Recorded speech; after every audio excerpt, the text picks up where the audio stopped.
Hi, chaps. Sorry, I've been having some very, very non-based thoughts. I was sitting the other day, and I was thinking that a man that mutilates his body could legitimately call himself a biological female. And then I wondered if, God, maybe my testosterone levels weren't high enough. So I thought I'd better do some working out. Thought I'd do some lifting in order to increase my testosterone levels so that my level of baseness would go back up again, because I tell you, it was frightening. Anyway, I did this for a bit, and then suddenly I started realising that no, obviously a chap that mutilates his body is just a man who's mutilated his body. He's not a biological female. And I think the reason for that is that my testosterone levels have gone back up. So everything was okay.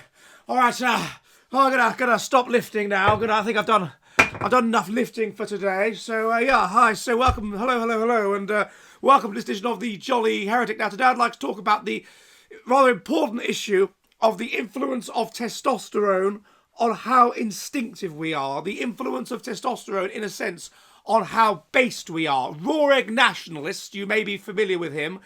He has been a guest on the Jolly Heretic, has promoted on his Twitter a very interesting study from 2018, which finds, in essence, or implies rather, that testosterone levels make you more based. High testosterone people, or high testosterone men anyway, are more based. So that's what I want to look at today. But before I do that, could I ask you, in a very manly way, a favour? And that is, if you haven't subscribed, could you please subscribe? Could you subscribe here on YouTube? Could you hit the like button? Could you leave a comment? Could you hit the bell? It really, really helps if you do that, because then YouTube spreads my stuff to a wider audience. And could you also subscribe over on my Substack? That's jollyheretic.com, where if you like what I do, you can support me for the cost of a pint of beer a month, and where I have the really base stuff I can't put on YouTube, where I have in-person interviews, where I have vlogs, where I have films that I make, where I have my live streams, which, by the way, are at 7 p.m. on Monday, 7 UK time. So please subscribe over there. Most importantly, could you just subscribe? It really, really helps me if you subscribe. Okay, let's back to the video. Right, so Mr. Raw Egg Nationalist has promoted on Twitter recently a study which is from 2018, and it's entitled Single-Dose Testosterone Administration Impairs Cognitive Reflection in Men. And it was published in Psychological Science in 2018. And what they did was they got 243 men, they gave roughly half of them a placebo, and they gave half of them testosterone, and then they administered to them the cognitive reflection test, and to look at whether testosterone administration, and they control for all kinds of things, they're doing this, by the way, social class and other hormones and all kinds of stuff, whether it overrides incorrect but intuitive judgments, i.e. being instinctive. Now, an example of one of the questions in this battery is: a bat and a ball cost $1.10 in total. The bat costs $1 more than the ball. How much does the ball cost? Now, the instinctive answer which people give is 10 cents. But if you actually think about it, like stop and think, it's not 10 cents, it's 5 cents. And so the people that were administered testosterone, and this also controlled things like how good they were at maths at school and things like this, would be more likely to get it wrong. Now, you may think that's a bad thing, but we have to understand what other things are elevated if we are instinctive. If testosterone makes us instinctive, it makes us override cognitive reflection, what are the other things that are instinctive? Well, things that are instinctive hit in when we are under stress. And indeed, when we are under stress, we release testosterone. So what are the things that hit in at times of stress? For example, mortality salience. If you are confronted with mortality salience, it induces your fight, flight, and fright mode. You are under stress. What are the things that you are elevated in? Well, you are elevated in a desire to have children. People that are confronted with mortality salience are more likely to want to have children.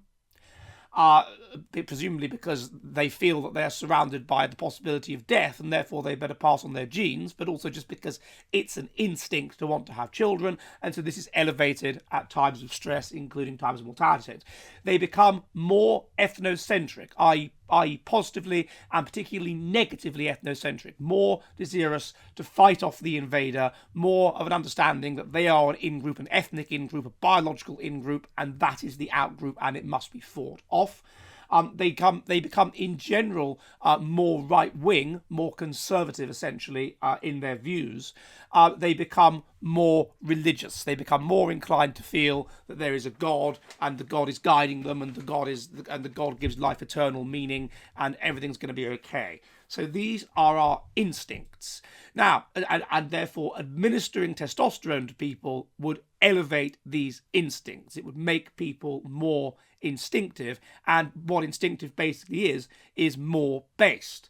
Now, this allows us, it should be emphasized that testosterone levels in men naturally increase when they are in a situation where they might be mating, when they are in a situation where they are anticipating sex, and when they are in a situation where there is genuine competition. Competition makes you higher in testosterone and therefore more instinctive.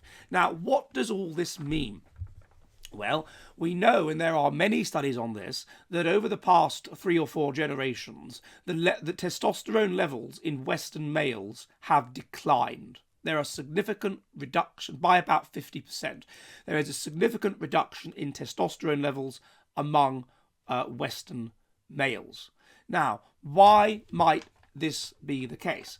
There are biological theories that, for example, there's a Finnish researcher called Jani Miettinen who has argued that we go through a cycle across 4 generations in relation to various hormones, including oxytocin and testosterone, and it may simply be that we are in the that those born circa sort of 1990 or whatever are in the low testosterone generation, and this happens for evolutionary reasons. We change in size across time, all kinds of things, in order to help us with predation and with avoiding being predated. That's one theory. But another possibility is that a lot of what has happened has come about to reduce testosterone levels. There is very, very low mortality salience. We have gone from a generation of my grandparents, whatever, that fought in a war and, almost died, and were surrounded in a sense by death. And these people would have had elevated testosterone, to a generation where it's unbelievably easy, where there's anything you want, where it's just absolute luxury by all historical standards. This would be expected to reduce testosterone levels.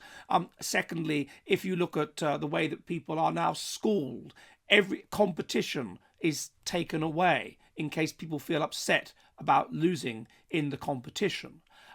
Children are not disciplined in any kind of severe way in case it upsets them or hurts them. Nothing bad is allowed to happen to them. Now remember, you are elevated in testosterone in a situation of competition, in a situation of danger. There is no danger. There is no danger. There is no competition. So this is going to reduce testosterone levels in men. Obviously, testosterone levels are reduced by things like being fat and unhealthy, and people are increasingly fat and unhealthy and don't do enough exercise, and so this is going to reduce testosterone levels. So you have all of these independent of everything else. You have an environmental situation which is going to reduce testosterone levels, and what this is going to do is it's going to make people it's going to make people less desirous to have children, and we know that fertility among white people is collapsing. It's going to make people less ethnocentric and therefore more inclined to allow their societies to be overtaken by foreigners. It's going to make people less right-wing and therefore more woke. It's going to make people less religious and therefore really kind of more depressed and more just a feeling of just nothing really matters, and that it's what's the point, and what religiousness tends to do is it takes that which is adaptive, it makes it into the will of God. So religiousness tends to promote things like having children, things like ethnocentrism, and that you're God's chosen group, right-wing views and whatever. It tends to promote those and being pro-social. And it tends to promote those things as the will of God. This gets taken away. Less desirous to have sex, less desirous to have offspring. It's going to basically bring about a collapse, or a selection event, essentially, in which those that are environmentally sensitive with regard to their production of testosterone resign from the gene pool and just don't bother. And those that where it's more genetically inbuilt, or those where these kinds of instincts, independent of testosterone, are more genetically inbuilt are able to survive this selection event. There's all kinds of other factors involved, being in an evolutionary mismatch or whatever, but just looking at testosterone. Are you ready for the future of the West?